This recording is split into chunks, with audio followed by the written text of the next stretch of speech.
नमस्कार दोस्तों, आइए सुनते हैं सावन के सोमवार की एक प्रमुख व्रत कथा।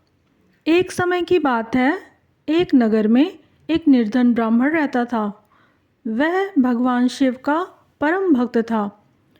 उसकी कोई संतान नहीं थी, इसलिए वह प्रतिदिन पूरी श्रद्धा से भगवान भोलेनाथ की पूजा करता और संतान प्राप्ति का आशीर्वाद मांगता। उसकी सच्ची भक्ति से प्रसन्न होकर माता पार्वती ने भगवान शिव से कहा, प्रभु, यह ब्राह्मण आपकी बड़ी श्रद्धा से पूजा आराधना करता है, इसके मनोरथ अवश्य पूर्ण कीजिए। भगवान शिव बोले, देवी, इसके भाग्य में संतान सुख नहीं है। माता के आग्रह पर भगवान शिव ने उसे एक सुंदर पुत्र का वरदान दिया, परंतु उसकी आयु केवल 12 वर्ष निर्धारित की। केवल 12 वर्ष की आयु का संतान का वरदान प्राप्त हुआ। कुछ समय बाद ब्राह्मण के घर एक सुंदर पुत्र ने जन्म लिया। जब वह बड़ा हुआ तो उसे शिक्षा के लिए काशी भेजा गया।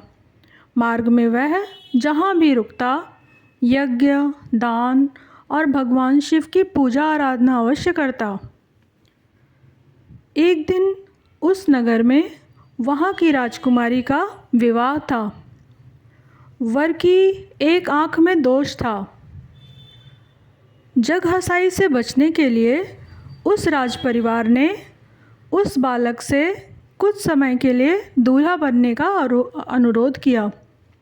विवाह की सभी रस्में पूरी होने के बाद उस बालक ने राजकुमारी के वस्त्र पर लिख दिया कि वह उसका वास्तविक पति नहीं है और वह केवल कुछ समय के लिए ही वहाँ बैठाया गया है। विवाह संपन्न हो चुका था। उसने सबकी आज्ञा ली और वहाँ से चला गया। भगवान शिव से 12 वर्ष का अल्प जीवन ही उसे प्राप्त था, ऐसा उसने राजकुमारी को सूचित किया था। समय आने पर जब उसकी 12 वर्ष की आयु पूर्ण हुई, तब उसने भगवान शिव का स्मरण किया और उसकी सच्ची भक्ति और माता पार्वती की कृपा से भगवान शिव प्रसन्न हुए और उसे दीर्घायु का वरदान दे दिया।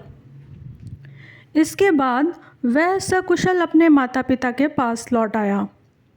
अपने पुत्र को जीवित पाकर उसके माता पिता अत्यंत ही प्रसन्न हुए और भोलेनाथ भगवान शिव का बार बार धन्यवाद करने लगे। इसी प्रकार जो भक्त सावन के सोमवार का व्रत श्रद्धा और विश्वास से विधिवत पूर्ण करते हैं, भगवान भोलेनाथ उनके सभी मनोरथ पूर्ण करते हैं। परिवार में सुख समृद्धि आती है और जीवन में आने वाले सभी कष्ट दूर हो जाते हैं। तो बोलिए, भगवान भोलेनाथ की जय। हर हर महादेव। ओम नमः पार्वती पतये। हर हर महादेव। ओम नमः शिवाय। श्री शिवाय नमस्तुभ्यं।